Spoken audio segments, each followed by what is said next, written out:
नमस्कार, आइमा मीडिया में आपका स्वागत है। बिहार में वैसे तो विधानसभा का चुनाव नवंबर में होना है, लेकिन एक बार फिर समय से पहले विधानसभा का चुनाव होने की चर्चा शुरू हो गई है। जिस दिन मुख्यमंत्री नीतीश कुमार ने एक खेल समारोह में राष्ट्रगान के समय अजीबोगरीब हरकतें की।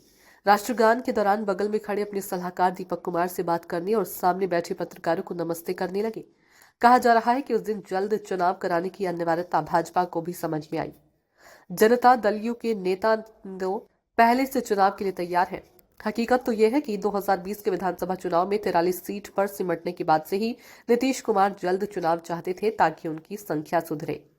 लगातार 2 चुनाव में नंबर 1 पार्टी और उसके बाद एक चुनाव में नंबर 2 पार्टी रहने के बाद तीसरे नंबर की पार्टी बनना उनको ठीक नहीं लग रहा था, लेकिन उनकी दोनों सहयोगी पार्टियों भाजपा और राजद ने इस पर ध्यान नहीं दिया था।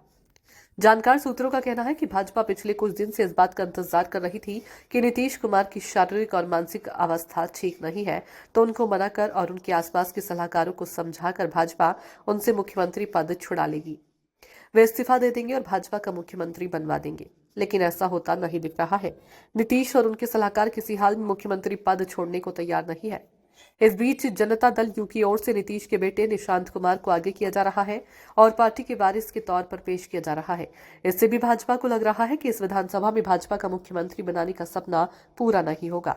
अगर भाजपा का गैर यादव चेहरा यानी सम्राट चौधरी मुख्यमंत्री बन जाते तो 6 महीने में उनका नेतृत्व स्थापित करके उनके चेहरे पर चुनाव लड़ा जाता और तब एनडीए की जीत की संभावना ज्यादा रहती। अगर नीतीश कुमार की पार्टी अभी भाजपा का मुख्यमंत्री नहीं बनाती है तो 6 महीने इंतजार करके चुनाव में जाना घातक हो जाएगा। नीतीश के बारे में बहुत तेजी से धारणा फैल रही है कि वे आशक्त हो गए हैं, उनको कुछ भी याद नहीं रहता है, वे लोगों को चेहरे नहीं पहचानते और राजकाज वे नहीं चला रहे हैं। पिछले 1 साल में नीतीश के ऐसे आचरण के अनेक वीडियो सार्वजनिक हुए जिनसे उनमें लोगों का विश्वास कम हुआ है। अगर 6 महीने और इंतजार करते हैं और इस अवधि में उनकी स्थिति ज्यादा बिगड़ती है तो एनडीए के लिए चुनाव जीतना मुश्किल हो जाएगा। तभी इस विकल्प पर भी विचार किया गया कि राष्ट्रपति शासन लगा दिया जाए। इस सोच में आरिफ मोहम्मद खान को राज्यपाल बनाया गया ताकि उनकी कमान में सरकार चले और चुनाव हो तो जाति का कोई मामला नहीं आए, लेकिन जदयू इसके लिए तैयार नहीं है। नीतीश सीएम पद छोड़ना नहीं चाहती हैं। तभी कहा जा रहा है कि विधानसभा का चालू सत्र खत्म होने के बाद विधानसभा भंग कर दिया जाए और नीतीश कार्यवाहक मुख्यमंत्री रहे। इसके बाद चुनाव आयोग मई के अंत तक विधानसभा चुनाव की घोषणा कर सकता है।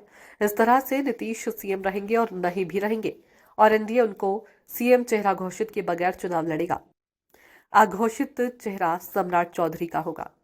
आइमा मीडिया को अगर आप यूट्यूब पर देख रहे हैं तो सब्सक्राइब करें, फेसबुक या अन्य सोशल मीडिया प्लेटफॉर्म पर देख रहे हैं तो फॉलो करें। हमें कमेंट बॉक्स में अपने सुझाव अवश्य दीजिए।